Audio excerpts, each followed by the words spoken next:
নমস্কার বন্ধুরা, কেমন আছেন সবাই? গল্প হলেও সত্যি চ্যানেলের আরও একটি নতুন গল্পে আপনাদের সকলকে স্বাগত জানাই। আমাদের চ্যানেলে যদি নতুন হন তাহলে অবশ্যই আমাদের চ্যানেলটিকে সাবস্ক্রাইব করে পাশে থাকার অনুরোধ জানাই। বেল আইকনটিকে প্রেস করে রাখবেন পরবর্তী গল্প পাওয়ার জন্য। আমাদের গল্প পোস্ট করার সময় প্রতিদিন ঠিক সকাল 9টা থেকে 9:30। বাংলা তথা ভারতীয় থিয়েটারের একটা স্পর্ধার নাম হলো বাদল সরকার। থিয়েটার মানেই শুধু মঞ্চ নয়, বাংলা থিয়েটারকে তা চিনিয়ে দিয়েছিলেন তিনি। লাতিন আমেরিকার তৃতীয় চলচ্চিত্রের আদলে বাদল সরকার নির্মাণ করেছিলেন থার্ড থিয়েটার, অর্থাৎ তৃতীয় থিয়েটার। দর্শক এবং অভিনেতার মধ্যে দূরত্ব থাকবে সামান্যই। মধ্যিখানে থিয়েটার হবে, তাকে ঘিরে থাকবেন দর্শক, এবং চাইলে দর্শকরাও কখনো কখনো থিয়েটারের পার্ট হয়ে যাবেন। থিয়েটারের নিজস্ব ভাষাকে নিজের মতো করে ভেঙে গড়ে মজবুত করে তুলেছিলেন ধীরে ধীরে। অর্থনীতি, সংস্কৃতি, রাজনীতি এবং সামাজিক দায়বদ্ধতা চিরকাল স্বীকার করে নিয়েছিলেন, যার ফলে নিজের কাজের প্রতি কখনো আপোষ করতে হয়নি তাকে। তার থার্ড থিয়েটার সেরকম একটি প্রচেষ্টার ফল। মূলত যাত্রা এবং দেশীয় ঐতিহ্যের নির্যাস নিয়ে এই থার্ড থিয়েটারের যাত্রা, যা একান্তই তার নিজস্ব। থার্ড থিয়েটারের উৎপত্তি সামন্ত সমাজের সেই গুটি কয়েক শিক্ষিতের দ্বারা, যারা ভূস্বামী বা কৃষক কোনো শ্রেণীর মধ্যে পড়েন না। 1925-এর 15ই জুলাই কলকাতার ঠনঠনিয়া সিদ্ধেশ্বরী কালীতলায় ছোট্ট নার্সিংহোমে মহেন্দ্রলাল ও সরলা সরকারের ছেলে সুধীন্দ্রর জন্ম হলো। সুধীন্দ্র নামটি কিন্তু নথিপত্রেই রয়ে গেল, কারণ বৃষ্টি আর জুলাই আগস্টে বা ভরা বর্ষার সময়, শিশু ভূমিষ্ঠ হওয়ার সময় বৃষ্টিও তেমন হয়েছিল। সেই দেখে সদ্যজাত শিশুর কাকা বিপিনচন্দ্র সরকার প্রকৃতির সাথে সাযুজ্য রেখে নাম রাখলেন বাদল। পরবর্তী জীবনে বাদল নামটি বাংলা তথা ভারতীয় নাট্য আন্দোলনের ইতিহাসে একটা স্থান করে নিয়েছে। তবে বাদল সরকারকে নিয়ে কিছু বলার আগে 1925 সালে আরও যে সমস্ত দিকপাল বাংলায় জন্মগ্রহণ করেছিলেন তাদের নামগুলো একটি দেখে নেওয়া যাক। প্রদীপ কুমার, মোহন রাকেশ, গুরু দত্ত, তৃপ্তি মিত্র, ঋত্বিক ঘটক, সলিল চৌধুরী, বারিন সাহা। বাদল সরকারকে থার্ড থিয়েটারের জনক বলা হয়, যদিও তিনি তা মানতে চাননি। পেশায় ইঞ্জিনিয়ার বাদলবাবু বিদেশে পড়তে গেছেন, চাকরি করেছেন, কিন্তু নাটককে সবসময় ধরে রাখতে চেয়েছেন সময়ের মধ্যে দিয়ে। তিনি সমাজ সংসার সম্বন্ধে মানুষজনের কাছে নিজের ভাবনাকে পৌঁছে দেবার জন্য প্রথাগত পথে তৃপ্ত হতে না পেরে অন্যভাবে তার ভাবনা মানুষের কাছে পৌঁছে দেবার চেষ্টা করলেন অঙ্গন মঞ্চ নাটকের মধ্যে দিয়ে। থার্ড থিয়েটারের জন্ম হলো। বাদল সরকার নাটকের মঞ্চে প্রধানত থাকলেও সিনেমার পর্দায়ও এসেছেন। তার অভিনীত বা তার লেখা নাটক নিয়ে নির্মিত তথ্যচিত্রগুলি হল শনিবার, পরিচালনা করেছিলেন বারিন সাহা; কাল অভিরতি, পরিচালনা করেছিলেন অমিতাভ চক্রবর্তী; ক্যালকাটা মাই এলডোরাডো, পরিচালনা করেছিলেন মৃণাল সেন; পাখিরা 1990 সালে, পরিচালনা করেছিলেন শিবানন্দ মুখার্জি, অসীম চৌধুরী ও দেবাশিস চক্রবর্তী।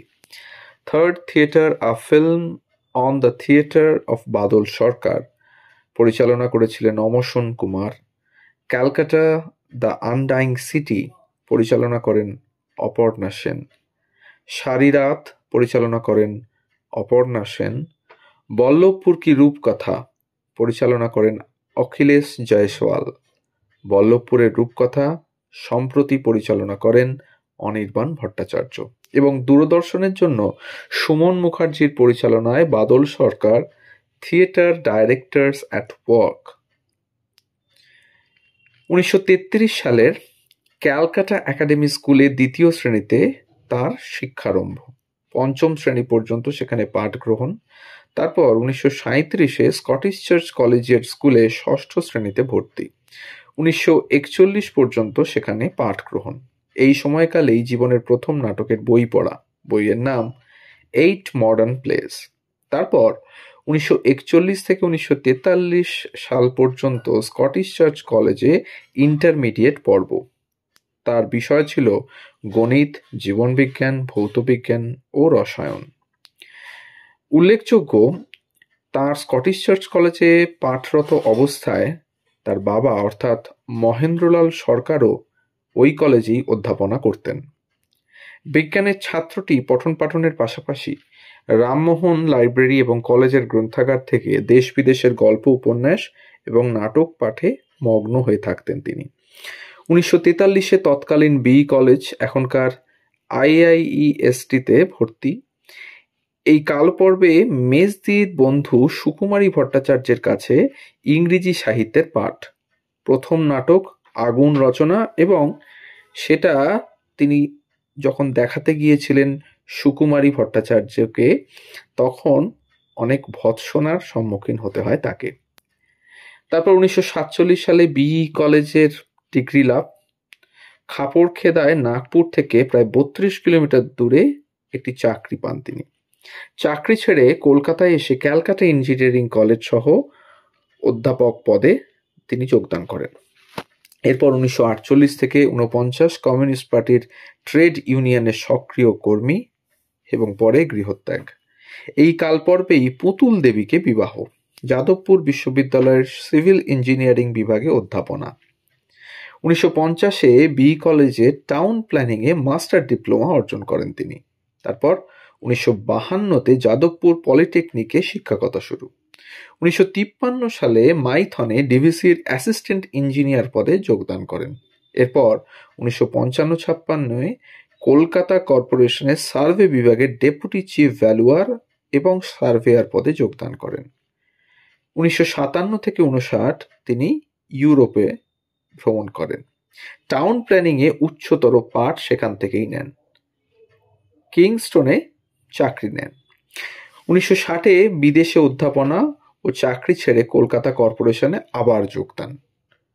এরপর 11/9/1960 সালে চক্রনাট্য দলের প্রযোজনা বড় পিসিমার উত্থান। অজস্র পুরস্কার পেয়েছেন বাদল সরকার। 1968 সালে পারফর্মিং আর্টসের সর্বোচ্চ সম্মান সঙ্গীত নাটক একাডেমি ফেলোশিপ রত্ন সদস্য পেয়েছেন। 1971 সালে পান জওয়াহরলাল নেহেরু ফেলোশিপ। 1972 সালে পদ্মশ্রী। 2005 সালের অক্টোবরের পুনেতে জাতীয় চলচ্চিত্র সংরক্ষণাগারে অনুষ্ঠিত টেন্ডুলকার মহোৎসবে তার জীবন নিয়ে ডিভিডি ও বই প্রকাশিত হয়। কালক্রমে তিনি অনেক পুরস্কার নিতেও অরাজি হয়েছেন। তাকে নিয়ে তৈরি হয়েছে একাধিক তথ্যচিত্র। তিনি বলতেন, আমাদের মতো যাদের ঈশ্বরে বিশ্বাস নেই সেই অধার্মিকদের একটা গোষ্ঠী দল তৈরি করা দরকার। চাকরির ক্ষেত্রে জানাতে হয় আমি হিন্দু না মুসলমান, ধর্ম যে মানি না সে কথা বলার সুযোগই নেই। দুর্গাপুজো বা কালী পুজোয় চাঁদা দিতে হয়। নানা আন্দোলনে সংগঠনে অনেক মানুষকে দেখেছি যারা ঈশ্বর বা আল্লায় বিশ্বাস করতেন না, ধর্ম মানেন না বলে কেউ কেউ পুজোয় চাঁদাও দিতেন না, তবে তার জন্য হয়রানির শিকার হতেন। ধর্মনিরপেক্ষ দেশের রাষ্ট্রায়ত্ত ক্ষেত্রে সরস্বতী, গণেশ ও বিশ্বকর্মারও পুজো হয়।